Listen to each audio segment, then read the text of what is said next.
दोस्तों नमस्कार, कैसे हैं आप? उम्मीद करता हूँ आप सभी लोग एकदम मस्त होंगे और एकदम मज़े में होंगे। दोस्तों मैं डॉक्टर रंजन कुमार भगत आपका स्वागत करता हूँ मेरे YouTube channel doctor Ranjan Kumar lifestyle wisdom के ऊपर दोस्तों। और दोस्तों आज का टॉपिक जो मैं छेड़ने वाला हूँ वो टॉपिक बहुत ही ज़्यादा मायने रखता है हमारे जो पशुपालक है, हमारे जो किसान भाई है, जो गाय भैंस या फिर कोई सूकर पालता है या फिर कोई भेड़ पालता है, बकरी पालता है, फिर मुर्गियाँ पालता है। तो दोस्तों पशु का जो बीमा होता है ना, इंश्योरेंस जिसको हम बोलते हैं, वो कितना ज़्यादा महत्वपूर्ण होता है और उसका फ़ायदा क्या है और वो कहाँ से होता है, कैसे होता है, कौन करता है, प्रोसीजर क्या है ना। इन सारी चीज़ों को लेके आज हम पूरा डिटेल में चर्चा करेंगे, क्योंकि हमारे साथ जो बैठे हैं डॉक्टर रविंद्र ध्रुवे सर, इनका काफ़ी बड़ा और एक्सपीरियंस रहा है। पिछले 15 सालों से ये एनिमल इंश्योरेंस में काम कर रहे हैं और सर ऑलरेडी ह्यूमन इंश्योरेंस में 20 साल का एक्सपीरियंस है। तो दोस्तों ये टॉपिक बहुत ज़्यादा महत्वपूर्ण है। जैसा कि हम सभी जानते हैं कि कई बार आपत्ति आती है, कोई विपदा आती है ना, कभी एक्सीडेंट हो जाता है जानवर का, कुछ बीमारी हो जाती है, जो जो कुछ लाइलाज बीमारियां हो जाती है, जिसमें हमारे गाय भैंस पशु या फिर मवेशी मर जाते हैं और उसका हमें कुछ भी फायदा नहीं होता। तो ये बहुत बड़ा नुकसान हो जाता है हमारा, जब भी हम पशुपालन के बिजनेस में आते हैं। मतलब बकरी पालन हो, भेड़ पालन हो, या फिर जो भी हमारा पशुपालन का बिजनेस है, उसमें बहुत सारा हमारा नुकसान हो जाता है, क्योंकि हमें पता ही नहीं होता कि पशु बीमा क्या होता है, कैसे कराया जाता है, उसका क्लेम कैसे मिलता है, उसका क्लेम का सेटलमेंट कैसा होता है, कितना सेटलमेंट होता है ना। इन सब चीज़ों के बारे में हमें जानकारी नहीं होती, या फिर होती है तो हम कई बार उसको निग्लेक्ट करते हैं, उसको ध्यान नहीं देते हैं, और जब हमारे साथ नुकसान होता है, तब हमें पछतावा होता है कि अरे यार, मेरा एक 60,000 की भैंस थी, या फिर 80,000 की गाय थी, या फिर मेरा 20,000 का बकरा था, जो भी है, ऐसा होता है। तो दोस्तों ऐसी कई सारी चीज़ें हैं जो आपके दिल में सवाल होंगे कि भाई ऐसा क्यों है ना, पशु बीमा कैसे करना चाहिए, क्या करना चाहिए। तो उसके ऊपर दोस्तों बहुत ही तजुर्बेदार इंसान हमारे साथ है आज, है ना। यूट्यूब इस चैनल को, इस वीडियो को खास करके आप आखिरी तक देखिएगा, क्योंकि ये थोड़ा सा लंबा वीडियो बनने वाला है, और मेरी कोशिश रहेगी कि मैं आपको हकीकत इंश्योरेंस, एनिमल इंश्योरेंस से लेके जो हकीकत है, वो सर के माध्यम से मैं आपको सच्चाई बताऊं, है ना। यही मेरी इच्छा है दोस्तों। तो दोस्तों सर के बारे में बताने से पहले मैं उनके बारे में थोड़ा सा इंट्रोडक्शन दे देता हूँ। सर का नाम है डॉक्टर रविंद्र ध्रुवे। सर पशु चिकित्सक है, यानी कि BBSc एंड AH का डिग्री किया है सर ने 1979, यानी कि 1989 से सर प्रैक्टिस कर रहे हैं। लार्ज एनिमल यानी कि गाय भैंसों के ट्रीटमेंट करते आए हैं, स्मॉल एनिमल्स का भी ट्रीटमेंट करते आए हैं। सर का काफ़ी अच्छा तजुर्बा है प्रैक्टिस का, है ना। और साथ ही साथ सर इंश्योरेंस कंसल्टेशन का भी काम करते हैं, है ना। उसके बाद सर कैटल क्लेम इन्वेस्टिगेशन, मतलब जब भी कोई लार्ज एनिमल यानी कि गाय भैंस मवेशी जो होती है, उसमें अगर कोई जानवर का अगर इंश्योरेंस हुआ है, बीमा हुआ है, अगर वो मर जाता है, तो कैटल क्लेम का इन्वेस्टिगेशन ऑफिसर बोल के भी सर काम करते हैं। और साथ ही साथ सर अभी मतलब हाल फिलहाल में सर ह्यूमन हेल्थ इंश्योरेंस में काम कर रहे हैं, है ना। Sir general life insurance, general insurance और हेल्थ इंश्योरेंस में सर काम कर रहे हैं। और आज के डेट में सर जो है केयर हेल्थ इंश्योरेंस बोल के कंपनी है, जिसमें सर ब्रांच मैनेजर है। अपने रविनगर में ऑफिस है उनका। सर का रहना नागपुर में है, नागपुर महाराष्ट्र में है। तो दोस्तों बहुत ही मज़ा आने वाला है, आप लोग आखिरी तक इस वीडियो को देखिएगा। और आपको अगर ये पूरी जानकारी अच्छी लगती है ना, आपको लगता है कि आपके काम की जानकारी है, तो आप प्लीज़ मेरे चैनल को लाइक कीजिए, सब्सक्राइब कीजिए, और अपने सभी किसान भाई जो भी मवेशी पालते हैं, जो भी बकरी पालन करते हैं, मुर्गी पालन करते हैं, उन सब तक पहुँचाइए दोस्तों, ताकि उनको इसका फ़ायदा हो सके। सो दोस्तों हम शुरुआत करते हैं। सर नमस्कार, आपका स्वागत है हमारे यूट्यूब चॅनल पे। नमस्कार नमस्कार मित्रांनो आणि नमस्कार रंजन। नमस्ते दोस्तों और नमस्ते रंजन भाई। आज नमस्कार सर। आज अपन जो एनिमल इंश्योरेंस है, पशु पशु इंश्योरेंस, उसके बारे में विस्तृत चर्चा करने वाले हैं। उससे पहले सर ने मेरा इंट्रोडक्शन आप लोगों को दिया है। मैं पिछले काफ़ी सालों से इंश्योरेंस में वर्क कर रहा हूँ। करीब करीब 2006 से लेके अभी रनिंग कंटिन्यू मेरा इंश्योरेंस का वर्क चल रहा है। Cattle insurance, rural insurance, life insurance, general insurance, health insurance, ये सभी टाइप के इंश्योरेंस की कंसल्टेंसी भी है मेरे पास। और प्रेजेंटली सर ने बताया कि मैं केयर हेल्थ इंश्योरेंस में एज ए ब्रांच मैनेजर पिछले 2007 से कार्यरत हूँ। धन्यवाद सर। सर मैं जानना चाहूँगा कि जो पशु बीमा की बात है, यानी कि जो animal health insurance animal insurance जो है, ये किस तरीके का होता है और इसको कैसे किया जाता है सर? कृपया आप हमारे दर्शकों को बताइए। इन शॉर्ट बोला जाए तो सबसे पहले मैं थोड़ा सा इंश्योरेंस के बारे में आपको विस्तृत बताऊंगा। इंश्योरेंस, आप सभी लोगों ने इंश्योरेंस नाम सुना है। इंश्योरेंस यानी क्या है? इंश्योरेंस यानी ट्रांसफ़र ऑफ रिस्क। अपने पास जो एसेट्स है, चाहे किसी भी प्रकार के एसेट हो। अपन एनिमल इंश्योरेंस की बात करेंगे तो बफेलो है, कैटल्स है, गोट्स है, डॉग है, कैमल है, ऑल टाइप ऑफ इंश्योरेंस, ये एक एसेट्स है। तो ये assets it's a biological product, ये कोई रिपेयरेबल प्रोडक्ट नहीं होता है। बीमार होने पे अपन ट्रीटमेंट जरूर करते हैं, लेकिन कुछ अनसर्टेनिटी बहुत है, यानी कुछ अनसर्टन डिसीजेस ऐसे है कि जिसमें ट्रीटमेंट करके भी कोई इलाज अपने को काम में नहीं आता है, तो लॉसेस बहुत होते हैं। तो लॉसेस होना है क्या, अल्टीमेटली अपने एसेट्स कम करना है और धीरे धीरे अपना उसमें से इंटरेस्ट कम हो जाता है। इसलिए ये जो लाइबिलिटीज़ है, ये लाइबिलिटीज़ अपने ऊपर न रखते हुए किसी भी इंश्योरेंस कंपनी के ऊपर छोड़ देने का मतलब इंश्योरेंस यानी ट्रांसफ़र ऑफ रिस्क। अब इंश्योरेंस के बारे में थोड़ा सा मैं और बोलूँगा कि अपने इंडिया में 3 प्रकार के इंश्योरेंस होते हैं। पहला होता है लाइफ इंश्योरेंस, जो टोटली ह्यूमन बींग से रिलेटेड होता है। सेकंड होता है जनरल इंश्योरेंस, जिसमें कुछ थोड़ा बहुत पार्ट ह्यूमन इंश्योरेंस का भी आता है, पर्सनल एक्सीडेंट पॉलिसीज़ वगैरह, मेडिक्लेम पॉलिसीज़। और बाकी ह्यूमन छोड़ के जितना भी जनरल पार्ट है, अपने घर है, हाउस है, जो भी कार है, गाड़ी है, सभी वो सब जनरल इंश्योरेंस में आता है। और पिछले 2000 करीब 2006-07 से एक हेल्थ इंश्योरेंस का नया कंसेप्ट इंडिया में आया है, और जिसमें हेल्थ इंश्योरेंस यानी पर्टिकुलरली मेडिक्लेम पॉलिसी या ओवरसीज मेडिक्लेम पॉलिसी, जो लोग फॉरेन घूमने जाते हैं, फॉरेन पढ़ने जाते हैं, वहाँ की गवर्नमेंट अपना खर्चा उठाती नहीं है, इसलिए अपने को ही इंश्योरेंस करके जाना होता है। ये सभी इंश्योरेंस हेल्थ इंश्योरेंस में आते हैं। इस टाइप के सभी प्रकार के इंश्योरेंस अपन अपने इंडिया में बिके जाते हैं, इंडिया में क्लेम्स लिए जाते हैं। आज पर्टिकुलरली अपन ये सारी चीज़ छोड़ते हुए सिर्फ अपन एनिमल इंश्योरेंस, पशु बीमा, उसके बारे में ही चर्चा करेंगे। जी सर, थैंक यू। आपने जैसा बताया कि सर ने अभी बताया हमको कि इंश्योरेंस के प्रकार कितने हैं और वो किस तरीके से किया जाता है। तो अभी सर मुझे बताइए कि जो हम एनिमल इंश्योरेंस यानी कि पशु बीमा की जो बात कर रहे हैं, तो सर इसको अगर किसी फार्मर को कोई बकरी पालक पालक है या फिर पशु जिसके पास है ना, मवेशी है जिसके पास गाय या भैंस है या फिर किसी के पास कुत्ता है, तो ये लोग अगर इंश्योरेंस कराना चाहते हैं तो उसकी क्या प्रक्रिया रहेगी सर? उसमें बहुत ही सिंपल सादी प्रक्रिया है। अपन जो भी एनिमल कहीं से तो भी परचेस करके लाते हैं, उसकी एक मार्केट रिसिप्ट होती है। मतलब मार्केट से इतने रुपए का एनिमल परचेस करके लाते हैं। ऑब्वियसली वो एनिमल साउंड होता है, वैसा साउंडनेस सर्टिफिकेट अपन कोई भी वेटरनरियन से लेते हैं या कोई भी डॉक्टर से लेते हैं, मतलब साउंड एनिमल ही परचेस किया जाता है। आज की डेट में देखो तो मार्केट में बफेलोज की कॉस्ट करीब करीब लाख रुपए के आसपास में, थोड़ा सा ऊपर नीचे हो सकता है, 90,000 का भी है, 1,10,000 का भी है। काऊ इंश्योरेंस बोलेंगे तो काऊ का भी कॉस्ट 80 से 1 लाख के बीच में चला गया है। कैमल का भी कॉस्ट काफ़ी अच्छा है, हॉर्सेस के कॉस्ट अच्छे है। इवन अभी जो पेट एनिमल्स है, डॉग में भी 10,000 से लेके 50,000 अनगिनत, मतलब उसमें कोई कीमत नहीं है, ऐसे भी कॉस्ट होते हैं। अब बकरियों का भी रेट बढ़ गया है अभी। हाँ, गोट्स का भी रेट बढ़ा है, भेड़ का भी रेट बढ़ा हुआ है। पर्टिकुलरली गोट्स में तो अभी 6,000, 8,000, 15,000, 25,000 तक भी कॉस्ट हो गई है। इन सभी जो एसेट्स अपन परचेस करते हैं, ये एसेट्स एज ए फार्म करके अपन फार्म चलाते हैं, चाहे वो छोटा फार्मर हो या बड़ा फार्मर हो। कोई 50 एनिमल का फार्म लेके चल रहा है या कोई 500 एनिमल का फार्म लेके चल रहा है, लेकिन वो फार्म लेके चल रहा है तो वो इतने बड़े एसेट्स के साथ में चल रहा है।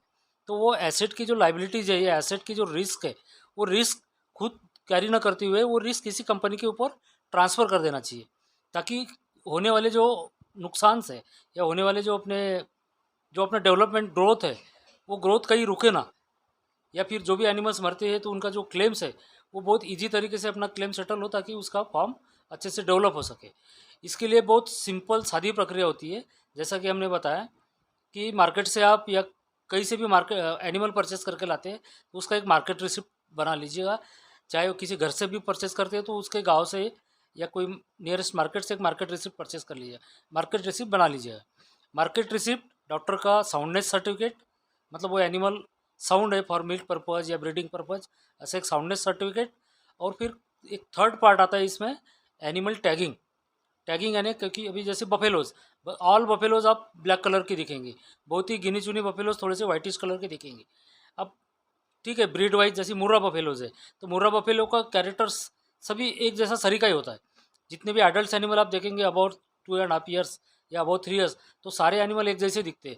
गोट्स में भी जैसे उस्मानाबादी गोट्स है, जमुनापारी गोट्स है, ये सारे कलर एक ही है, एनिमल्स भी एक जैसे दिखते हैं। तो इनके आइडेंटिफिकेशन कैसा करना, तो इनका आइडेंटिफिकेशन के लिए उनके कान में एक टैग लगाया जाता है, जिस टैग पे जो कंपनी का नंबर, उसमें 2 पार्ट होते हैं टैग में, एक मेल पार्ट और एक फीमेल पार्ट।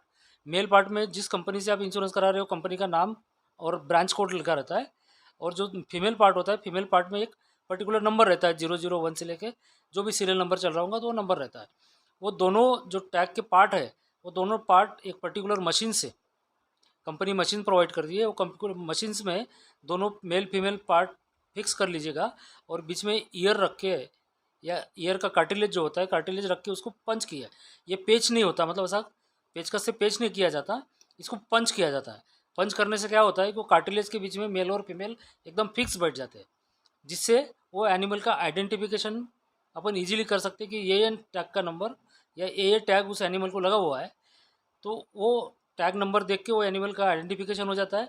फिर वही आइडेंटिफिकेशन नंबर से आप सारा रिकॉर्ड मेंटेन कर सकते हैं, जैसा कि ट्रीटमेंट रिकॉर्ड मेंटेन करना है, ब्रीडिंग रिकॉर्ड मेंटेन करना है, मिल्किंग रिकॉर्ड मेंटेन करना है, उसमें भी काम आता है, और इंश्योरेंस आइडेंटिफिकेशन के लिए भी काम आता है।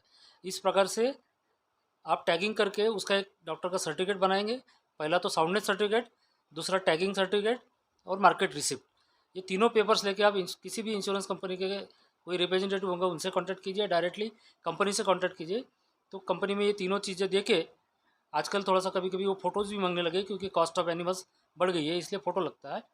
उस पर्टिकुलर एनिमल का फ़ोटो भी साथ में दे दीजिए, तो इंश्योरेंस कंपनी आपके एनिमल्स का इंश्योरेंस करा लेती है।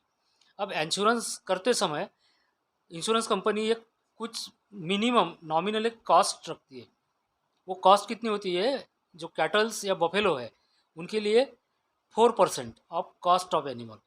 फॉर एग्जांपल 1 लाख का एक एनिमल है तो उसका 4%, यानी कि जिस रेट में खरीदी हुई है, जिस जो बिल के ऊपर जो रेट है।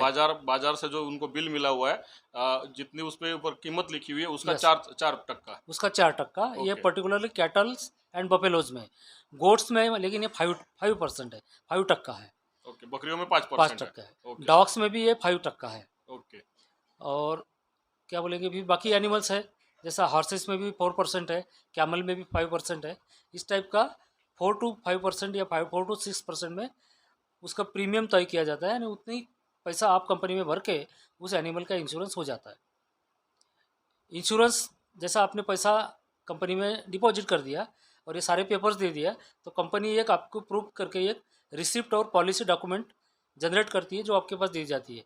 कल चल के वो डॉक्यूमेंट और जो अपन ने कागज़ दिए हैं उनकी कॉपीज़ देके अपन अपना एनिमल्स का जो लॉसेस हुआ है उसका क्लेम अपन सेटल कर सकते हैं, या क्लेम भरपाई कंपनी से ले सकते हैं। लेकिन इसमें कुछ रूल्स रेगुलेशंस भी है। जिस दिन आप टैगिंग करेंगे, टैगिंग करके उसी दिन या वेरी नेक्स्ट डे, या फिर जिस दिन आप कंपनी पहुंचेंगे ये सब करके, तो कंपनी में जिस दिन पैसा भरेंगे, जिस समय पे पैसा भरेंगे, उस दिन से वो रिस्क चालू होती है। रिस्क आप 1 साल की भी एक साथ ले सकते हैं, 2 साल की भी ले सकते हैं, मैक्सिमम 3 साल के ले सकते हैं। 3 साल का लेने पे कुछ कंपनी डिस्काउंट भी प्रोवाइड करती है। लेकिन अपन बात करते हैं कि फॉर एग्जांपल 1 ही साल का लिए अपने पास एक 50 एनिमल्स है, 50 कैटल्स या 50 बफेलोज है या 50 गोट्स है, तो पूरे टोटल 50 एनिमल्स की एक जो अपन चार्ट तैयार करेंगे। चार्ट में सबसे पहले आएगा सीरियल नंबर, सेकंड नंबर पे आएगा उस एनिमल का टैग नंबर, थर्ड में आएगा एनिमल का कौन सा ब्रीड है, मतलब कैटल है, बफेलो है, गोट्स है। उसके बाद में उसका सेक्स आएगा, मेल है या फीमेल है। उसके बाद में उसका डिस्टिंग्विशिंग आइडेंटिफिकेशन कलर आएगा, मतलब ब्लैक कलर है, वाइट कलर है, जो भी उसमें ओरली जो दिखता है वो उसमें मेंशन करना पड़ता है। फिर एक टेंटेटिवली एज आता है, उनका कितना एज है, और बाजू में कॉस्ट ऑफ एनिमल आती है। इस टाइप से एक चार्ट तैयार होता है। उस चार्ट में सबसे आखिरी में इंश्योरेंस कंपनी क्या देखती है, आपके पास कितने एनिमल्स है, नंबर ऑफ एनिमल्स देखती है, और नंबर ऑफ एनिमल्स की टोटल कॉस्ट कितनी हो गई है। फॉर एग्जांपल 50 एनिमल्स है, 50 कैटल्स है या 50 बफेलोज है, तो 50 ईच एनिमल 1 लाख पकड़ लीजिए, या गोट्स में अपन 10,000 पार्ट पकड़ते हैं, तो 50 एनिमल्स का 5 लाख कॉस्ट हो जाएगा, या उधर फिर 50 लाख कॉस्ट हो गया। तो टोटल कॉस्ट, उस कॉस्ट के ऊपर में 4% कैटल्स में, 5% गोट्स में और 6% डॉग में, इस टाइप का अपन प्रीमियम कंपनी को पे करेंगे। यानी कि सर, जैसा कि आपने बताया कि जैसे हमारे पास जितने भी जानवर हैं दोस्तों, जैसे अगर बकरी है, तो अगर बकरी की कीमत जो भी है, किसी बकरे की कीमत होगी 25,000, किसी बकरी की कीमत होगी 10,000, किसी बकरे की कीमत होगी 40,000, हो सकता है ऐसा। डिफरेंट ठीक है, डिफरेंट तो रह ऐसा सकता अगर है। आपके पास 50 जानवर है और उनकी टोटल जानवरों की जो कॉस्टिंग आती है, मतलब टोटल किसी जो भी रेट से हमने खरीदे हुए हैं बाजार से, जो हमारे पास पर्ची बनी हुई है, ऐसा टोटल जितना भी अमाउंट होता है, मतलब जैसे मान के चलिए कि 5 लाख का होता है, अगर आपके पास 50 जानवर है और आपका जो टोटल अमाउंट होता है 5 लाख रुपए होता है, है ना, तो उस 5 लाख का 5% आपको प्रीमियम देना है, यानी कि 5 लाख का 5% कितना हो गया, 25,000 25,000 रुपये। हाँ 25,000 रुपये आपको कंपनी को प्रीमियम देना है ना। यही अगर गाय और भैंस है, तो गाय और भैंस में क्या होता है, जैसे 80,000, 1,60,000, 1,20,000 ऐसे कीमत होती है गाय और भैंसों की। तो ऐसे मान के चलिए कि अगर आपके पास 10 है, 20 है, 50 है, जितने भी जानवर है आपके पास, उसमें आपका ब्रीडिंग बुल भी आ गया, मतलब सांड भी आ गया, तो ये सब मिला के, कुल मिला के अगर जैसे मान के चलिए कि अगर 50 लाख रुपए कीमत होती है, तो आपको जो प्रीमियम देना है 4%। 4% के हिसाब से, गाय भैंसों में 4% प्रीमियम लगता है, तो 2 लाख रुपए देना तो 2 लाख रुपए आपको प्रीमियम देना है। तो ये सर साल का रहेगा कि 3 साल का कि 2 साल का? 1 साल का 4% है। अच्छा 2 साल का लेते हैं तो 4 इंटू 8 2 सॉरी 4 इंटू 2 यानी 8%। अच्छा लेकिन उसमें फिर वो 5% डिस्काउंट देते हैं। अच्छा। और 3 साल का लेते हैं तो 4 इंटू 3 यानी 12% होता है। हाँ लेकिन डिस्काउंट काट के 10.2% में एट ए टाइम 3 साल का भी आप कर सकते अच्छा, हैं। यानी कि अगर आप 3 साल का प्रीमियम लेते हैं, एक एक जानवर मतलब पूरे आपका जो फ्लॉक है उसका, तो आपको 3 साल का प्रीमियम लगता है वैसे 12%, लेकिन उसमें कंपनी आपको डिस्काउंट देती है 2.5%, हाँ है ना, यानी कि करीब 10.5% आपको प्रीमियम देना है 10.2% पे है ना। आप बना और सकते अगर आप 2 साल का लेते हैं, तो कंपनी भी वहाँ पे भी आपको 2% का कंपनी डिस्काउंट देती है, यानी कि वहाँ पर आपके 2% बच जाते हैं, यानी कि अगर 10 लाख के ऊपर 2% का मतलब होता है 20,000 रुपये, है ना। तो दोस्तों इस तरीके से ये प्रक्रिया है ना। तो दोस्तों जैसा कि सर ने बताया कि ये बहुत ज़्यादा जरूरी है, यानी कि सबसे पहली चीज़ महत्वपूर्ण क्या है कि आप जो जानवर खरीद रहे हैं, उसका उस मार्केट का एक बाजार भाव का जो पर्ची होता है, जो एक लिख के देते हैं कि हाँ भाई मैंने ये जानवर को इतने में बेचा है, ये पर्ची आपके पास चाहिए। उसके बाद वहाँ के डॉक्टर के पास, डॉक्टर से जो एक रजिस्टर्ड पशु वैद्यक है आपका, है ना, पशु चिकित्सक है ना, या फिर आपका कोई सरकारी पशु चिकित्सक है, तो उसका एक रजिस्टर्ड डॉक्टर होना बहुत जरूरी है ना, जिसके पास वेटरनरी की डिग्री हो। वो आपको एक साउंडनेस, यानी कि हाँ भाई आपका जो जानवर है, आपकी जो मवेशी है, आपका जो बकरी है, हेल्दी वो है। एकदम हेल्दी है, तंदुरुस्त है, कोई इसको बीमारी नहीं है, सारी बीमारियों से मुक्त है, ऐसा आपको सर्टिफिकेट देंगे।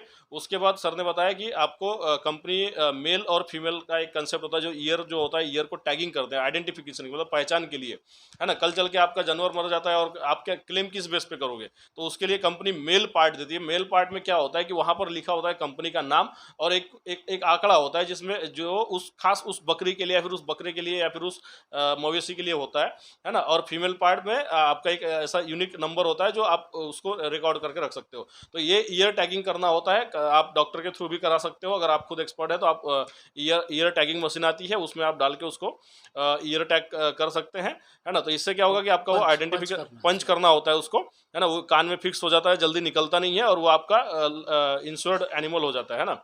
अब इसमें दोस्तों एक चीज़ और मैं क्लियर करना चाहूँगा कि अभी मार्केट में खास करके महाराष्ट्र की अगर मैं बात करूँ, तो कई जानवर आपको दिखेंगे जिनको ईयर टैग लगा हुआ है। ईयर टैग लगा हुआ है, इसका मतलब ये नहीं है कि उस जानवर का इंश्योरेंस हुआ है करके, क्योंकि जो पशु जनगणना जो हो रही है, तो सरकार के तौर पे तरफ से हर पशु को, मतलब मवेशी को, गाय बकरियों को ईयर टैगिंग करना जरूरी है पशु गणना के लिए, है ना। तो जो सरकार की तरफ से जो ईयर टैगिंग होती है ना, वो एक अलग होती है, और जो इंश्योरेंस कंपनी की तरफ से ईयर टैगिंग होती है वो अलग होती है। इंश्योरेंस कंपनी की तरफ से जो ईयर टैगिंग होती है, उसमें क्या होता है कि मेल पार्ट में कंपनी का नाम और एक यूनिक नंबर लिखा होता है, जो कि इंश्योरेंस नंबर आपका होता है ना। तो दोस्तों ये बहुत ही महत्वपूर्ण जानकारी है, और ये समझना बहुत जरूरी है, राइट। तो हम सर से आगे बात करते हैं। सॉरी सर, सर अभी जैसे आपने अभी बताया, अपन ने इंश्योरेंस बना लिए यस इंश्योरेंस बना लिए, अभी उसके साथ में अपना पॉलिसी रनिंग में आ गया है। लेकिन इंश्योरेंस कंपनी की कुछ टर्म्स कंडीशंस होती है, वो कोई बहुत खास मायना नहीं रखती, लेकिन मायना रखती भी है क्लेम्स के लिए। पहली पहली टर्म होती है कि एक्सीडेंटल रिस्क वो इमीडिएट उसी दिन से चालू हो जाती है। अब एक्सीडेंट की यानी डेफिनेशन कि जिस कब दिन पैसा भर दिया उस उसी दिन से इंश्योरेंस का रिस्क कवर शुरू हो एक्सीडेंट जाता की रिस्क कवर हो जाती है। है। Okay sir. क्योंकि एक्सीडेंट बोले तो बहुत बड़ा डेफिनेशन है उसका। अपने सामने एक्सीडेंट बोले तो रोड का एक्सीडेंट दिखता है, लेकिन ऐसा नहीं है। नेचुरल कैलेमिटीज जो होती है, नैसर्गिक आपत्ति, वो भी एक्सीडेंट में आता है। फायर लग गया अपने शेड के ऊपर में, आग में चपट गया, वो भी एक्सीडेंट में आता है। वाइल्ड लाइफ अटैक हो गया, वो भी एक्सीडेंट में आता है। शॉर्ट सर्किट हो गया, वो भी एक्सीडेंट में आता है। या एनिमल वही जो फ्लोर है, फ्लोर पे स्लिप हो गया, अगर गिर गया, उसके टेंडन्स अगर ब्रेक हो गए, तो वो भी एक्सीडेंट में आता है। तो एक्सीडेंटल रिस्क जो है वो इमीडिएट स्टार्ट हो जाती है। लेकिन जो डिसीज वाली रिस्क है, जो बीमारी वाली रिस्क है, वो रिस्क 1 महीने के बाद स्टार्ट होती है, यानी आफ्टर 30 डेज। 30 डेज के बाद में कोई भी एनिमल किसी भी बीमारी से मरे, चाहे वो फिर अपने वैक्सीनेशन करने के बाद में भी मरे, या फिर ट्रीटमेंट करके बाद में भी मरे, तो भी वो एनिमल की रिस्क वहाँ से चालू हो जाती है 30 डेज़ के बाद में। एक ख़ास बात है, इंश्योरेंस लेकिन थेफ्ट के लिए कवर नहीं होता। चोरी के लिए, चोरी अगर के लिए, आपके हाँ, जानवर चोरी होते हैं तो उसके लिए इंश्योरेंस कवर उसके नहीं लिए होता। कवर नहीं होता है, क्योंकि चोरी हुआ एनिमल अपन फाइंड आउट नहीं कर सकते, और उसके कान में जो बिल्ला है, जो कान में टैग लगा हुआ है, वो टैग आइडेंटिफाई नहीं कर पाते अपन, इसलिए वो थेफ्ट कवर नहीं होता है। थेफ्ट छोड़ के सारी की सारी कंडीशंस कवर होती है। 30 दिन के बाद में जो बीमारी कवर होती है, हमने आपको बताया कि कोई जेनेटिक डिसीज हो, पेंडेमिक डिसीज हो, कोई भी डिसीज हो, बैक्टीरियल हो, वायरल हो, कोई भी डिसीज से एनिमल मरता है, तो वो रिस्क इंश्योरेंस कंपनी अपने ऊपर एक्सेप्ट करती है। अब इसमें भी कुछ प्रोसीजर्स है। प्रोसीजर यानी कैसी, अपन ने इंश्योरेंस बना लिए, 30 डेज पूरे भी हो गए, अब 30 डेज में 31st डेज में, अरे 31वें दिन से अपना रिस्क चालू हो गया। अब ऐसा समझ कर चलो फॉर एग्जांपल कि अपना एक एनिमल 30 दिन बाद पूरे होने के बाद में किसी बीमारी से डेथ हो गई, उसकी कोई भी बीमारी हो, डेथ हो गई, तो सबसे पहले आपको क्या करना है, इमीडिएट उस जहाँ से आपने इंश्योरेंस बनाया है उस इंश्योरेंस कंपनी को वो आपको इंटीमेट करना है। इंटीमेशन आपको विद इन 24 आवर्स देना है after death of animal. Death of animal होने के बाद में 24 आवर्स में इंटीमेशन देना है। अब इंटीमेशन देने के बहुत प्रकार है। पहले क्या होता था कि कोई लिखित रूप से एक एप्लीकेशन देता था, आजकल मेल है, मेल से भी आप उनको इंटीमेट कर सकते हैं, टेलीग्राम है उससे भी इंटीमेट कर सकते हैं, मैसेजेस से कर सकते हैं, व्हाट्सअप कर सकते हैं, बहुत सारे साधन अभी अवेलेबल है। तो आपको किसी भी प्रकार के माध्यम से उनको, या टेलीफोनिक भी कर सकते हैं, लेकिन कोई छुट्टी का दिन आ गया तो उस दिन आपको मेल या फिर मैसेज वगैरह आपको पास इलाज नहीं होता है, इसलिए कोई भी माध्यम यूज़ करके आप उनको इंटीमेट कर दीजिए। पहली ओके, ड्यूटी यानी कि अगर आपका कोई, जैसे सर ने बताया, एक्सीडेंटल रिस्क पहले दिन से शुरू हो जाती है, जब आपने प्रीमियम भर दिया उसी दिन से आपकी एक्सीडेंटल रिस्क शुरू हो जाती है। अगर गलती से कोई जानवर गिर जाता है, इलेक्ट्रिसिटी के शॉर्ट सर्किट को आग लग जाता है, कोई किसी जंगली जानवर ने हमला किया है, ऐसे के कंडीशन में, या फिर 31 दिन के बाद, यानी कि 1 महीने के बाद, आपका प्रीमियम भरने से 1 महीने के बाद कोई भी बीमारी से अगर जानवर आपका मरता है, तो आपका आपका वहाँ से रिस्क क्लेम आप कर सकते हो। तो क्लेम करने का, जैसे सर ने बताया कि जैसे ही जानवर मरता है, इलाज किया है, इलाज करने के बाद मरा है या फिर इलाज बिना किए मर गया है, तो भी आप जब क्लेम करते हैं तो आपको उस कंपनी को ईमेल के थ्रू, व्हाट्सएप के थ्रू, मैसेज के थ्रू, इंस्टाग्राम टेलीग्राम के थ्रू बताना बहुत ज़रूरी है।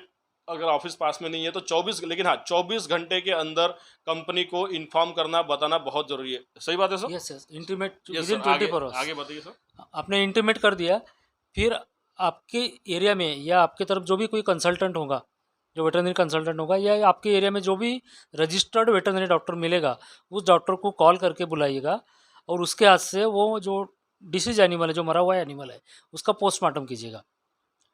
वो पोस्टमार्टम एक तो आपके फार्म प्रीमाइसेस में करेगा, या फिर नियर अबाउट विलेजेस में या आजू बाजू जहाँ जगह मिलेगी वहाँ पे जाके उस बॉडी जो कार्कस है, वो कार्कस का पोस्टमार्टम करेगा। पोस्टमार्टम इसलिए ज़रूरी है कि कॉज ऑफ डेथ उस डॉक्टर को लिखना है, जिस डॉक्टर ने पोस्टमार्टम किया उसको वो लिखना पड़ता है कि ये एनिमल ये कॉज से डेथ हुई है। तो cause of death find out करने के लिए पोस्टमार्टम बहुत ज़रूरी है, चाहे एक्सीडेंटल केस हो या चाहे डिसीज वाली केस हो, चाहे सडन डेथ हो, किसी भी प्रकार की डेथ हो तो आपको पोस्टमार्टम रिपोर्ट लगता है।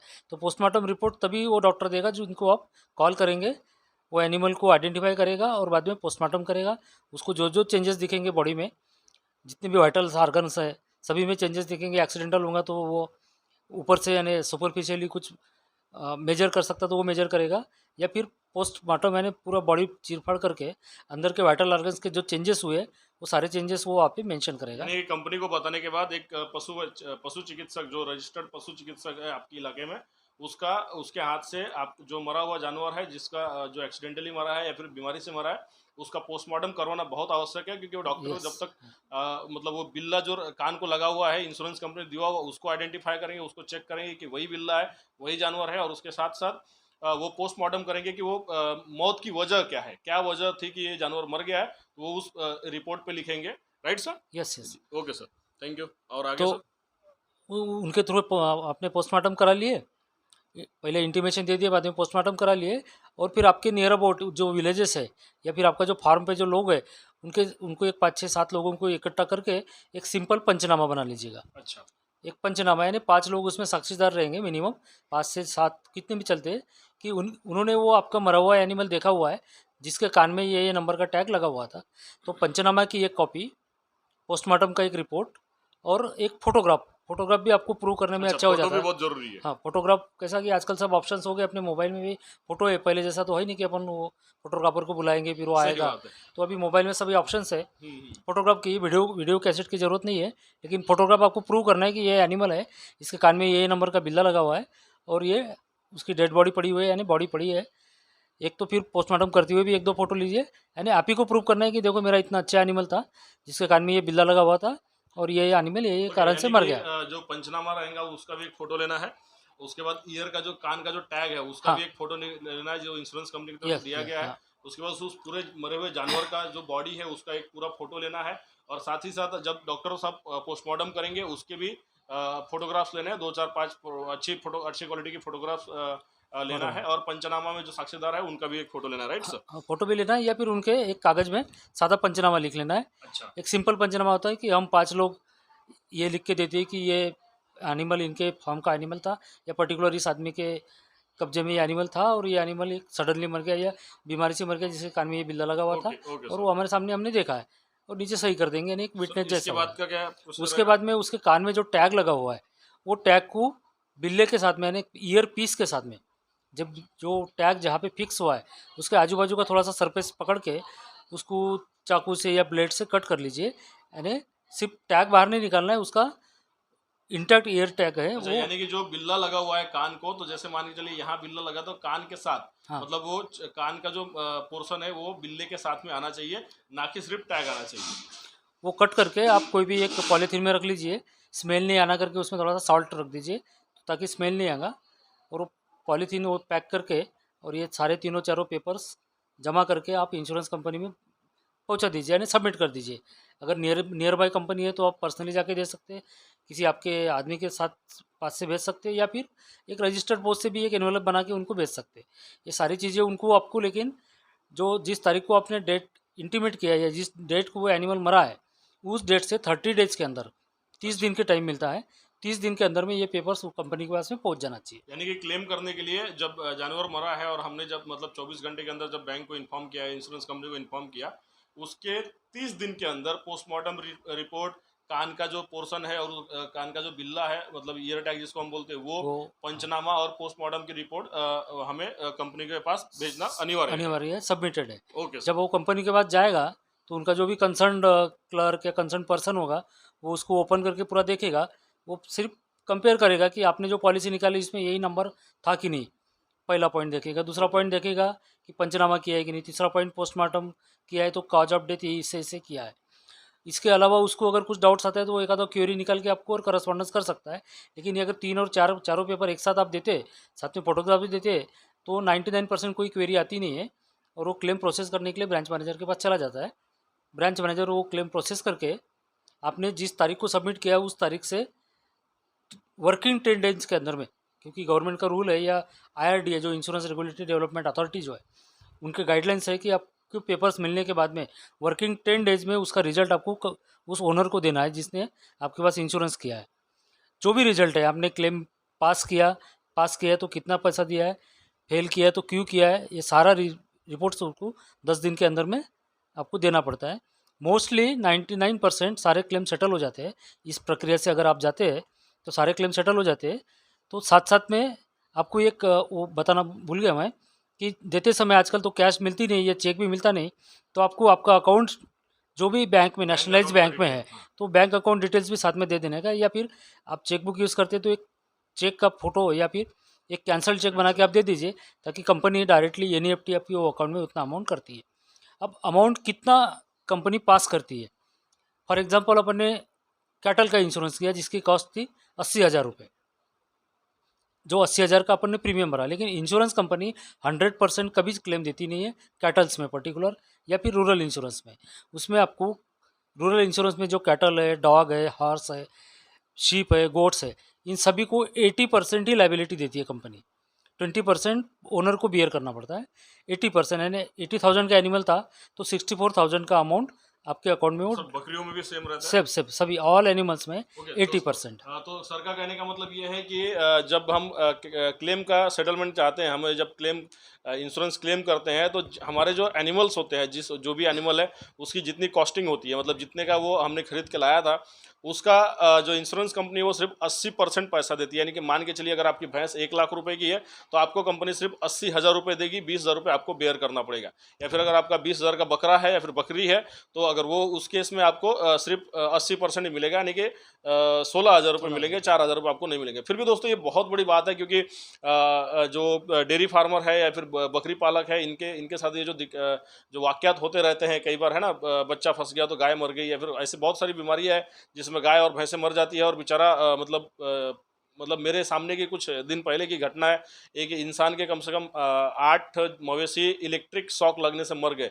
है ना। अभी जस्ट 3 महीने पहले की बात है, और उन्होंने उसका इंश्योरेंस नहीं कराया था। अब जस्ट सोच के देखिए, मुर्रा भैंसें थी, 8 भैंसें थी, एक ऑन एन एवरेज कीमत भी अगर हम पकड़ेंगे तो 6,40,000 की भैंसें थी, लेकिन उन्होंने इंश्योरेंस नहीं कराया था तो उन्हें 1 रुपया भी क्लेम नहीं मिला। जो भी इलेक्ट्रिसिटी वाले की तरफ से मिला होगा, बट इंश्योरेंस क्लेम कुछ नहीं मिला दोस्तों। तो दोस्तों ये बहुत अच्छी जानकारी आज हमारे साथ सर ने शेयर की है, और मैं जहाँ तक समझ सकता हूँ कि सर ने एक एक पॉइंट को कवर किया हुआ है, ताकि किसी को समझने में दिक्कत ना हो और किसी को कोई तकलीफ ना हो दोस्तों, है ना। तो सर आगे और कुछ बताना चाहेंगे आप? नहीं, इस प्रक्रिया से आप जाएंगे तो आपका फार्म भी आप सर्वाइव कर पाओगे और अच्छा डेवलप भी करोगे, क्योंकि आपकी जो रिस्क है 80% भी इंश्योरेंस कंपनी बियर करती है, तो भी आपको स्टेबल होने के लिए बहुत सपोर्ट होता है।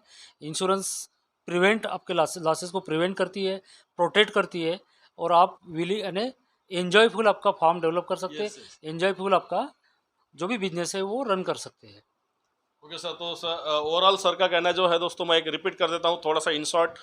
जैसा कि सर ने बताया कि जब एनिमल इंश्योरेंस यानी कि पशु बीमा जब हम कराते हैं तो उसके लिए हमारे पास सबसे पहला जो महत्वपूर्ण डॉक्यूमेंट होना चाहिए वो है कि हमने जहाँ से जानवर खरीदा हुआ है वहाँ का एक बिल चाहिए कि भाई ये जानवर इतने इतने का हुआ है, और उसके साथ साथ वहाँ के डॉक्टर का एक साउंडनेस, मतलब जो एक पशु रजिस्टर्ड पशु चिकित्सक है उसका एक हेल्थ सर्टिफिकेट होना चाहिए कि भाई ये जो जानवर है एकदम तंदुरुस्त है, चुस्त है, कोई बीमारी नहीं है। और उसके बाद जब हम इंश्योरेंस के लिए क्लेम करते हैं तो इंश्योरेंस क्लेम के लिए जो हमें चाहिए होता है, तो इंश्योरेंस कंपनी की तरफ से एक ईयर टैग मिलता है जिसमें मेल पार्ट पे कंपनी का नंबर होता है, एक सीरियल नंबर होता है और एक कंपनी का नाम होता है। वो पंच करने के बाद हमें हमारे पास जितने भी जानवरों का हमें इंश्योरेंस कराना है उनके ऊपर डिटेल लिखनी पड़ती है, जो एक रजिस्टर्ड वेटरनरी डॉक्टर आपको करके देगा, है ना। और उसके माध्यम से आपको कंपनी में वो जो है प्रीमियम भरना है, और प्रीमियम कितना होगा, जितनी भी टोटल आपकी जानवरों की कीमत होगी उसका 4% बकरी भेड़ में, और अगर गाय मवेशी है तो उसके अंदर आपको सॉरी उनके अंदर 4% है, मवेशियों में और बकरियों में 5% आपको प्रीमियम देना पड़ेगा, है ना। और एक्सीडेंटल जो डेथ होती है, यानी कि अगर किसी जंगली जानवर ने वाइल्ड एनिमल अटैक है। अटैक कर दिया तो जानवर मर गए, या फिर किसी एक्सीडेंट हो गया, गाय फिसल गई और हड्डी टूट गई, ऐसा कुछ जो भी एक्सीडेंटल हो, कुछ कुदरती कहर आ गया, मतलब तूफान आ गया, फिर कुछ हो गया, इलेक्ट्रिक शॉक आ गया, ऐसे में अगर जानवर मरते हैं तो उसका जो क्लेम का सेटलमेंट है, आपने जिस दिन प्रीमियम भरा है उसके बस दूसरे दिन से वो क्लेम शुरू हो जाता है। आप क्लेम कर सकते हो, 4-5 दिन के बाद भी आप क्लेम कर सकते हो। और वही अगर बीमारी से मरता है तो बीमारी के लिए आपको 1 महीने का वेटिंग पीरियड होता है, यानी कि जिस दिन आप प्रीमियम भरोगे वहाँ से एक महीने का वेटिंग पीरियड होता है ना। उसके बाद अगर आपका कोई भी जानवर ये बीमारियों से अगर मरता है तो आप उसके ऊपर क्लेम कर सकते हैं। इलाज करने के बावजूद भी अगर मरता है तब भी आप इंश्योरेंस के ऊपर क्लेम कर सकते हैं। और जैसा कि सर ने बताया, इंश्योरेंस क्लेम करते समय अगर जब जानवर मरता है 24 घंटे के अंदर आपको कंपनी को बताना होता है कि भाई हमारा जानवर ये ईयर टैग नंबर है और वो मर चुका है। और उसके बाद आपको एक रजिस्टर्ड पशु चिकित्सक के हाथ से उसका पोस्टमार्टम करना आवश्यक होता है कि वो जानवर के मरने की वजह क्या थी, वो आपको पशु चिकित्सक पोस्टमार्टम करके बताएंगे और वो पोस्टमार्टम रिपोर्ट में लिखेंगे। उसके बाद पंचनामा चाहिए, जहाँ पे 5-6 लोगों का गवाही चाहिए कि हाँ भाई हम पंचनामा किए हैं और ये जानवर है, ऐसा ऐसा इनके साथ हुआ है ना, ये सब चीज़ें। और उसके बाद ईयर टैग का फोटोग्राफ, और ईयर टैग जो है जो कान से जहाँ जिस कान में है उस कान का एक टुकड़ा ईयर टैग के साथ आपको काटना है, उसकी भी फोटो निकालनी है। पोस्टमार्टम के पहले की फोटो निकालनी है, पोस्टमार्टम के बाद की फोटो निकालनी है। इस तरीके के पूरा डॉक्यूमेंट अगर आपको 30 दिन का समय दिया जाता है, जिस दिन आपने कंपनी को इंटीमेट किया वहाँ से 30 दिन का समय दिया जाता है, और 30 दिन के अंदर आपको कंपनी को बताना होता है। तो आप जितना जल्दी बताएंगे उतना जल्दी क्लेम आपके अकाउंट में जमा हो जाएगा। और साथ ही साथ जब ये डॉक्यूमेंट्स आप देते हैं उसके साथ साथ आप अपने account bank nationalised bank account का डिटेल पे आप कंपनी को शेयर कीजिए, ताकि जो भी क्लेम का होगा वो आपके अकाउंट में डायरेक्ट डिपॉजिट हो जाएगा। दोस्तों बहुत अच्छी बात है दोस्तों, क्योंकि कई जानवर हमारे मर जाते हैं, कई बार एक्सीडेंट में मर जाते हैं, हमें पता ही नहीं होता। स्नेक बाइट हो गया, जंगली जानवर ने खा लिया, या फिर गिर गई, हड्डी टूट गई, कोई ऑप्शन ही नहीं होता है दोस्तों, है ना। तो उस समय इंश्योरेंस हमें बचा सकता है। सर एक चीज़ मैं पूछना चाहूँगा कि इसमें एक और थोड़ा सा बताने का रह गया है। ये ऐसा है कि जो 4% या 5% जो रेट है इंश्योरेंस का प्रीमियम का रेट है उसमें, और एक एडिशनल अगर 1% आप इंश्योरेंस प्रीमियम पे करते हैं तो उसमें पीटीडी यानी परमानेंट टोटल डिसेबिलिटी, ये भी रिस्क कंपनी कवर करती है।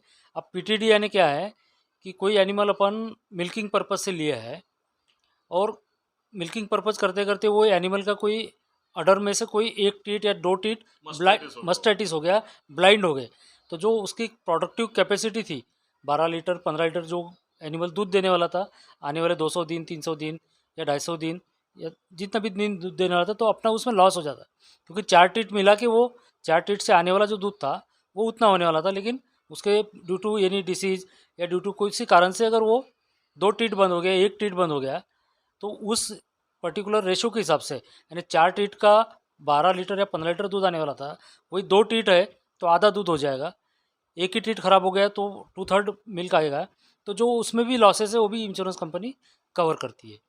ओके दोस्तों, तो सर ने बताया कि अगर 1% हम एक्स्ट्रा प्रीमियम अगर पे करते हैं मवेशियों में, तो वहाँ पर आपको परमानेंट टोटल डिसेबिलिटी, मतलब अगर कोई जानवर आपका दुधारू जानवर है और उस कारण से मस्टाइटिस हो गया, दगड़ी काश जिसको हम बोलते हैं, स्तनदाह बोलते हैं, इसकी वजह से अगर उसके जो टिट्स यानी कि जो नली है, मतलब दूध का जो थन है, अगर वो खराब हो गया है, तो उस कंडीशन में भी आपको कंपनी की तरफ आप क्लेम कर सकते हो कि भाई हमारे जानवर कंप्लीटली डिसेबल हो चुके हैं, मतलब वो अभी प्रोडक्टिव नहीं हो चुके हैं इस वजह से, तो वो एक फ़ायदा रहता है दोस्तों। और उसके साथ में कुछ एनिमल्स अपन ब्रीडिंग पर्पज से लेते हैं, पहला लैक्टेशन हो गया, दूसरा लैक्टेशन हो गया, कई बार अपन आर्टिफिशियल इंसेमिनेशन करते हैं, ईआई करते हैं या नेचुरल बुल सर्विस देते हैं, फिर भी एनिमल प्रेग्नेंट नहीं होता है, जिसमें सिस्टिक ओवरी या बहुत सारे ऐसे रीजंस होते हैं, या यूटेरस प्रॉब्लम आ गया जिसको बहुत सारे ट्रीटमेंट भी कर लिए लेकिन कोई रिजल्ट नहीं है। अब ऐसे टाइम में उसका मिल्किंग कैपेसिटी भी ख़त्म हो गई और एनिमल कंसीव भी नहीं हो रहा, तो वो एनिमल सिर्फ अपने पास एक एसेट बन के ऐसा खड़ा हो जाता है कि जिसको पूरे ज़िंदगी भर एक तो खिलाना है या स्लॉटर पर्पज़ के लिए बेचना है, तो लाइबिलिटी बन जाती। तो ऐसे इसमें भी जो ये 1% प्रीमियम आप एक्स्ट्रा पे करते हैं उसमें भी वो एनिमल की जो कॉस्ट है, जैसा कि आपने 1 लाख में एनिमल खरीदा या 60,000 में गाय खरीदी या 15,000 में बकरी खरीदी है, तो उसका 75% क्लेम कंपनी और आपको देती है। वो 75% क्लेम इसलिए पे करती है कि ये पैसा इतना ले लीजिए, इसको आप अनलॉफुल स्लॉटर में मत बेचिए, ताकि उस एनिमल का जो लाइफ बचा हुआ है उतना लाइफ उसको कुछ घास ये वो खिला के उसको जिंदा रखिए, इसलिए वो 75% और insurance company okay live animal को भी पैसा देती है। ओके, सर का कहने का मतलब ये है दोस्तों कि अगर हम जो भी प्रीमियम है उसका अगर 1% हम और एक्स्ट्रा अगर हम कंपनी को पे करते हैं, तो कंपनी जो है जो जानवर हमारे पास जिंदा है लेकिन वो किसी काम का नहीं है, जैसे कई गाय और भैंसें होती है, कई बकरियां भी होती हैं जो कई बार हिट पे आती हैं लेकिन प्रेग्नेंट नहीं होती, जिसको रिपीट हिट बोला जाता है ना, ऐसे 2 बार 4 बार 6 बार हो जाता है ना, और वो प्रेग्नेंट नहीं होती, और अगर प्रेग्नेंट नहीं हो रही तो मतलब हमारा जो किसान है, हमारे जो पशुपालक है, उनका नुकसान होता है। तो ऐसे केस में आप कंपनी को क्लेम कर सकते हैं कि भाई हमारे हमारे जो जानवर है वो एकदम हमारी जो जानवर है, हमारे यहाँ की मवेशी है, बकरी है, वो एकदम अनप्रोडक्टिव हो चुकी है, तो उस केस में कंपनी आपको 75% क्लेम देती है। वो एनिमल आपके यहाँ पे जिंदा होता है लेकिन उसके तरफ से प्रोडक्शन कुछ भी नहीं मिलता है, वो प्रेग्नेंट भी नहीं होती, दूध भी नहीं देती, कुछ भी नहीं देती, फिर भी कंपनी आपको 75% क्लेम देती है दोस्तों। बहुत अच्छी बात है दोस्तों। कई ऐसे फार्म है जहाँ पे कई ऐसे जानवर खराब हो चुके हैं, किसी को मस्टाइटिस हो गया है तो उसकी वजह से वो पूरा स्तन खराब हो गया, उसका तो दूध नहीं दे रहे हैं और वो जानवर वैसे ही पड़े हुए हैं, तो कई बार ओनर न चाहते हुए उसको स्लॉटर के लिए मतलब कसाई को बेचना चाहता है। खैर अभी गाय पे तो बंदी आ गई है, ये बहुत अच्छी बात है, गाय के ऊपर बंदी आ गई है, लेकिन फिर भी उसको पालना बड़ा मुश्किल हो जाता है। जो अनप्रोडक्टिव जानवर जो होते हैं, जिनसे कुछ पैदाश नहीं होती है ना, उसका मुनाफा कुछ नहीं होता, उल्टा वो घाटा होता है। तो दोस्तों ऐसे में अगर 1% प्रीमियम अगर आप ज़्यादा भरते हैं तो ये आपके लिए बहुत ही फायदेमंद होता है दोस्तों। 75% लॉस आपको मिलेगा, मतलब 1 लाख का अगर जानवर है तो आपको 75,000 रुपये मिलेंगे दोस्तों। वो जानवर जिंदा है, आपके फार्म पे है, आप उसका पालन पोषण किए और आप उस पैसे में जो आपको क्लेम मिल रहा है आप उससे नया जानवर ले लीजिए। सही बात बोला सर? हाँ बिल्कुल बिल्कुल। चलेगा सर। एक चीज़ मैं पूछना चाहता था कि जैसे कई लोग मुझे मिले और जिन्होंने बोला कि डॉक्टर साहब हमें है ना इंश्योरेंस कंपनी वाले मतलब हमने बात किया तो वो बोलते कि नहीं, हम 2 या 4 जानवर का, जैसे बकरी वालों की मैं बात करूँ या फिर गाय वाले की बात करूँ, तो मैं 1 जानवर की इंश्योरेंस नहीं करेंगे हम, या फिर 2 या 3 जानवर का इंश्योरेंस नहीं करेंगे। क्या ये कितना सच्चाई है इसमें? नहीं, इसमें सच्चाई ऐसी है कि इंश्योरेंस कंपनी चाहती है कि वेल ऑर्गेनाइज फार्म हो। अब वेल ऑर्गेनाइज फार्म करने के लिए 1 या 2 जानवर से तो फार्म नहीं बनता है, इसलिए मिनिमम 8 एनिमल, अगर अपन कैटल्स की बात करते हैं या बफेलो की बात करते हैं तो मोर देन 5 एनिमल्स, जिसके पास 5 एनिमल्स या 10 एनिमल्स या 8 एनिमल रहेंगे तो उतनी कॉस्ट उसकी लगेगी, तो वो थोड़ा सा ऑर्गेनाइज तरीके से करेगा। अच्छा। ताकि वो उसका डेवलप कर सके। और बकरियों में मिनिमम जो रेशो है मेल फीमेल का रेशो है ना 10:1 या 15:1 या 12:1 है ना, 10 फीमेल तो एक मेल। यानी कि बकरियों में कम से कम 10 हाँ, जानवर है 10+1 का एक इंश्योरेंस ग्रुप कर चाहिए। सकते हैं। वो ग्रुप के मल्टीपल में आप कितने भी एनिमल्स रख सकते हैं। ओके। लेकिन मिनिमम अगर ऐसा है तो वो किसी भी इंश्योरेंस कंपनी में कांटेक्ट करके उनका ऑफिसर को रिक्वेस्ट करके उनका आदमी आता है, आपके फार्म में विजिट करता है या आपके एनिमल्स देखता है। शेल्टर कैसा बना है उसका तरफ कोई इतना देखा नहीं जाता कि वो परमानेंट शेल्टर है या खाली ऐसा मंडप डाल के भी किया है, वो भी चलता है, क्योंकि एनिमल्स के लिए वो कोई रिक्वायर्ड चीज़ नहीं है। तो ऐसे इसमें थोड़ी दिक्कत जाती है। लोग बोलते हैं कि एक गाय का इंश्योरेंस करा दो, तो इंश्योरेंस कंपनी थोड़ा अवॉइड करती है। अच्छा, मतलब ग्रुप में होना चाहिए तो हाँ, सामने वाले को भी फायदा होता है और यस यस। कंपनी को भी फायदा होता है। दोस्तों एकदम सही बात बोली है सर ने। और सर जैसे अगर मान के चलिए 10 बकरियां हैं मेरे पास और मैंने 10 बकरियों का इंश्योरेंस निकाला है, तो उसमें से अगर एक बकरी मेरी मर जाती है किसी कारणवश, तो हाँ, क्या मुझे क्लेम मिलेगा? पूरा क्लेम मिलेगा। चाहे एक एनिमल मरो या 2 मरो या पूरा फ्लॉक का फ्लॉक किसी कारण से ओके, मर गया तो भी इंश्योरेंस मिलेगा। चलेगा सर। सर और कुछ जानकारी ऐड करना चाहेंगे आप? नहीं, मेरे हिसाब से इतनी जानकारी तो पूरी है। आपको या आप सभी लोगों ने ये वीडियो देखने के बाद में अगर आपको कोई क्वेश्चन आते हैं या आपको कोई क्वेरीज आती है या आपको कोई क्लेम मिलने में तकलीफ आती है या इंश्योरेंस बनाने में तकलीफ आती है, तो आप डायरेक्टली मुझे या डॉक्टर रंजन से आप कांटेक्ट कर लीजिएगा। हम आपका इंश्योरेंस बनाने में भी मदद करेंगे, क्लेम सेटलमेंट में भी मदद करेंगे और आपका फॉर्म डेवलप करने में भी मदद करेंगे। सर एक सवाल था, जैसे कौन कौन सी कंपनियां जो पशु बीमा कराती है? मोस्टली जो गवर्नमेंट की कंपनी है, जिसमें न्यू इंडिया इंश्योरेंस कंपनी है, यूनाइटेड इंश्योरेंस कंपनी है, ओरिएंटल इंश्योरेंस कंपनी है और नेशनल इंश्योरेंस कंपनी है। ये चारों इंश्योरेंस कंपनी गवर्नमेंट की है। ये चारों इंश्योरेंस कंपनी मतलब एनिमल का इंश्योरेंस करती है। साथ में अभी कुछ प्राइवेट इंश्योरेंस कंपनीज भी आई है, जैसी बजाज अलायंस इंश्योरेंस कंपनी है, चोलामंडलम इंश्योरेंस कंपनी है, रिलायंस इंश्योरेंस कंपनी है। ये लोग भी अभी प्राइवेट एनिमल्स का इंश्योरेंस करना चालू कर दिए ओके और अभी सर, कर ही रहे हैं। चलिए सर, धन्यवाद, बहुत बहुत धन्यवाद। और हम हमारे दर्शकों की तरफ से मैं का दिल से शुक्रिया अदा करता हूँ, नमस्ते क्योंकि ये जो नमस्ते। बहुत ही अच्छा टॉपिक था दोस्तों। क्योंकि इंश्योरेंस के ऊपर जनरली कोई बात नहीं करता और इंश्योरेंस ना होने की वजह से हमारे कई किसान भाई, हमारे कई पशुपालक नुकसान में चले जाते हैं, बेचारे परेशान हो जाते हैं कि आप क्या करें। तो दोस्तों धन्यवाद सर, आपका मैं बहुत बहुत शुक्रगुजार हूँ। नमस्ते सो नमस्ते। दोस्तों वीडियो थोड़ा लंबा हुआ है, लेकिन इसको पूरा वीडियो देखिए, पूरा समझिए। अगर आपको कुछ दिक्कत आती है, इवन अगर हेल्थ इंश्योरेंस से, अगर आपको खुद के हेल्थ इंश्योरेंस के लिए, फैमिली हेल्थ इंश्योरेंस के लिए अगर कुछ दिक्कत आती है दोस्तों, तो भी आप रविंद्र सर से डायरेक्टली कांटेक्ट कर सकते हैं। डिस्क्रिप्शन बॉक्स में मैं आपको सर का नंबर देने वाला हूं, है ना। मतलब देखिए कितने मजे की बात है कि फैमिली हेल्थ इंश्योरेंस करना है तब भी आप सर को कॉन्टैक्ट कर सकते हैं, जानवरों का हेल्थ इंश्योरेंस करना है तब भी आप सर को कॉन्टैक्ट कर सकते हैं, और इनफैक्ट मुझे भी कॉन्टैक्ट कर सकते हैं, क्योंकि हम लोग साथ में ही काम करते हैं और आसपास ही रहना है दोस्तों हमारा। सो दोस्तों ये बहुत अच्छा टॉपिक रहा। आप इस वीडियो को पूरी तरह से देखिए, समझिए, और इसके ऊपर सोचिए। और अगर आपने इंश्योरेंस नहीं कराया है अपने जानवरों का, तो उसका इंश्योरेंस करवाइए दोस्तों। ये आप ही के फायदे की बात है, आप ही का फायदा होने वाला है। नुकसान आपका ही, जो होने वाला नुकसान है वो आपका बचेगा और आप ही फायदे में रहेंगे दोस्तों। तो दोस्तों इसी वीडियो यहाँ पे मैं आप लोगों से विदा लेना चाहता हूँ। अगली वीडियो में आपको एक नए टॉपिक के साथ मिलूंगा दोस्तों। और अभी फिर से आपसे रिक्वेस्ट है कि अगर आपको हमारा वीडियो अच्छा लगा तो प्लीज़ लाइक कीजिए, कमेंट कीजिए, शेयर कीजिए, सब्सक्राइब कीजिए, है ना, ताकि हमारे आने वाले समय में हमारे वीडियो आपको मिलते रहेंगे। सो बने रहिए दोस्तों। थैंक यू और गुड नाइट आप सभी लोगों को दोस्तों, है ना।